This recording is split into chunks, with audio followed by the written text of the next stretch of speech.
श्री गीता जयंती जो महोत्सव है जी ये कुरुक्षेत्र के अंदर जी बहुत बड़ी धूमधाम से मनाया गया है। जी सर।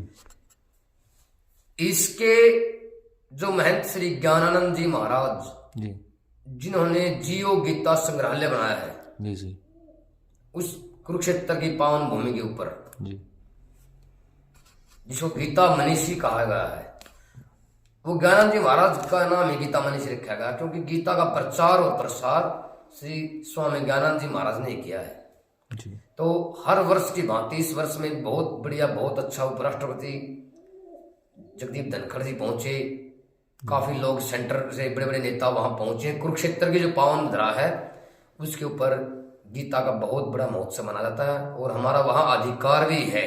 गीता जयंती बनाना बहुत बड़ा एक संस्कार है। गीता कोई ग्रंथ नहीं है, गीता एक सनातन का प्रतीक है। जी।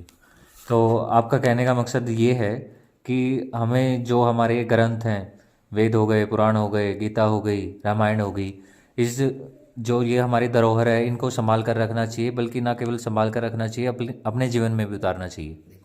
देखो ऐसा है, जितने भी हमारे ग्रंथ हैं जी उनको संभाल के नहीं, बिल्कुल अच्छी तरह से मन में सेफ्टी के अपने मन में रखो उनको जी, ताकि आने वाली पीढ़ियों को यादाश्त रहे कि हमारे शास्त्रों में, रामायण में, गीता में, महाभारत में कवि क्या क्या उनके श्लोक हैं, क्या कविताएं हैं, उनको संभालना एक हमारा धर्म को बचाना है। गीता, रामायण, महाभारत इनको संभालना एक हमारा सनातन धर्म को बचाना है। सनातन संस्कृति एक ऐसी चीज है जो कि सनातन संस्कृति एक ऐसी चीज है जितनी बढ़ाएंगे उतना ही हमको फल मिलेगा।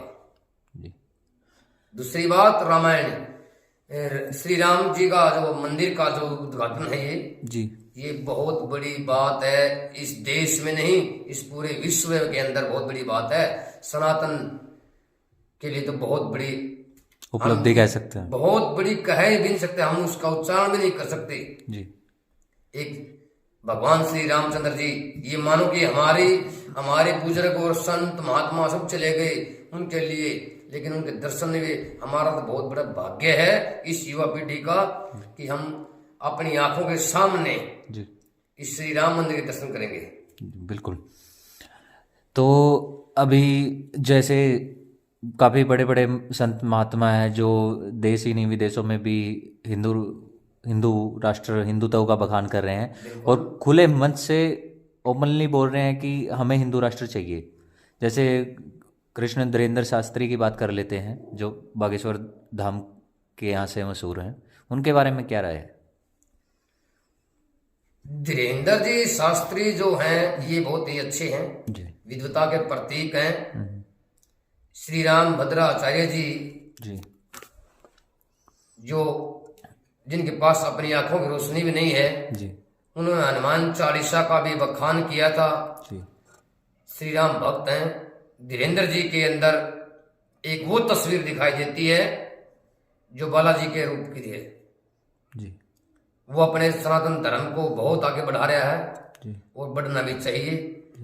तो विद्वानों की तो व्याख्या, उनके तो हम कुछ कह नहीं सकते, उनके बारे में कितनी व्याख्या करें, कितना उनका प्रचार करें, उतना ही थोड़ा है। विद्वता के प्रतीक, विद्वता तो एक ऐसी चीज है हमारे सनातन धर्म के अंदर, विद्वता कितनी भी बढ़ाएंगे उतना ही थोड़ा है। सनातन संस्कृति और सनातन धर्म को बढ़ाएंगे तो हमारा देश भी, प्रदेश भी और हमारा सनातन भी आगे बढ़ेगा, बिल्कुल आगे बढ़ेगा।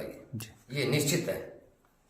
तो मतलब कहने के लिए बात यह है कि हमें धीरेन्द्र शास्त्री जैसे संतों की फिलहाल में बहुत ज़्यादा ज़रूरत है और जहाँ तक मेरी सोच की बात है, हमें ऐसा लग रहा है कि इन्हीं जैसे संतों की वजह से आज राम मंदिर का दोबारा निर्माण हो पाया है। एक और बात सुनने में आ रही है कि कांग्रेस ने राम मंदिर के विरोध में वकील खड़े कर दिए थे, उनके बारे में क्या राय है? क्या सही है या गलत है, क्या है? देखो, राजनीति के बारे में हम कुछ भी नहीं कह सकते किसी को जी। गीता सार में लिखा है, क्यों व्यर्थ चिंता करते हो जी, कौन तुम्हें मार सकता है, ना आत्मा पैदा होती है ना मरती है।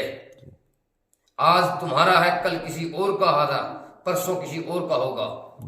ये गीता सार में लिखा है। हम राजनेताओं से बिल्कुल हटके बात करते हैं। जो सनातन धर्म का जो पुजारी है नेता, हम उसी को ही मानते हैं, चाहे वो कांग्रेस का हो, चाहे वो भारतीय जनता पार्टी का हो, चाहे वो किसी भी पार्टी का हो, अन्य हो, निर्दलीय हो, जो हमारे धर्म की रक्षा करेगा हम सिर्फ उसकी ही अपने दिल से आलोचना कर सकते हैं, नहीं तो नहीं कर सकते किसी के बारे में। राजनेताओं से हमारे पास यहाँ जो हमारा कांटेक्ट हुआ, हमने धीरेन्द्र शास्त्री जी से संपर्क किया दिल्ली के अंदर जी। इन्होंने बहुत अच्छी बात की और प्रेमानंद जी से मिलने के लिए गए थे हम, लेकिन प्रेमानंद जी महाराज अच्छे विद्वता के प्रतीक हैं जी। और प्रेमानंद जी ने फिर हमें समय नहीं दिया, सिर्फ 1 मिनट या 2 मिनट का ही मिला हमें। हमारे पास यहाँ नेताओं के संपर्क नहीं है इस संस्था से। हमारी संस्था एक ऐसी चीज है जी। हमारी संस्था का एक नियम है जी। हम किसी भी नेता के पास नहीं गए आज तक, बिल्कुल, और न हमारी इच्छा है जाने की उनके पास। तो आप ये कह सकते हैं कि मतलब बिल्कुल राजनीति से दूर रह के आप सिर्फ सेवा कार्य में लगे हुए हैं। हमारी संस्था के अंदर है जी। हम जो हैं जी। अब की बार जो हमारा फंक्शन हुआ उसके अंदर नारनौंद हल्का के विधायक श्री राम कुमार गौतम जी आए थे जी। आज से 4 वर्ष पहले जी। सांसद दीपेंद्र सिंह हुड्डा भी आए थे यहाँ, 2 घंटे तक यहाँ रुके भी थे जी। लेकिन दोबारा हमने उनसे मुलाकात नहीं की, न उन्हें की। तो हमने उनका आचार विचार नेताओं का देखा है, जो भी हैं उनके साथी हैं, सहयोगी हैं, वही तो उनका आचार विचार के कारण हमें इनसे दूर रहना पड़ता है। तो इसी करके हम राजनेताओं से बहुत दूरी से हैं, क्योंकि राजनेता आएंगे तो हम सभी का धन्यवाद करेंगे। यहाँ आदर सत्कार करना हमारा नियम है, कोई भी आए चाहे राजा हो चाहे नेता हो, हमारा सत्कार करने का नियम है, हमारा उसको इज्जत देना जी। उसकी इज्जत करना, करवाना। तो अतिथि देवो भव, बिल्कुल अतिथि देवो भव, सब हमारे संस्था के अंदर एक सार है। और राजनीति के बारे में हम कुछ कह भी नहीं सकते किसी से, लेकिन मेरा ज्यादा शक लगाव रहा है तो चौधरी भजनलाल जी से रहा। भजनलाल से मैं 4-5 बार मिला और उनको मेरे को फेस टू फेस जानते भी थे जी। उसके बाद कुलदीप जी से मिला हूँ कई बार, लेकिन कोई आचार विचार हमारा उनसे संपर्क नहीं हुआ है जी। मतलब जैसा उनके साथ मेल हाँ, जो मेल था हमारा वो नहीं है, लेकिन हमारा मेल सिर्फ एक ही है, एक चीज से हमारा मेल है, सिर्फ सनातन संस्कृति के योद्धाओं से है जी। जो भी सनातन संस्कृति को बढ़ाएगा हम उसके सहयोग में आगे रहेंगे जी। मतलब आपका कहने का मतलब है जो हिंदू का हम हिंदू उसके। चलिए धन्यवाद करते हैं आपका संदीप जी।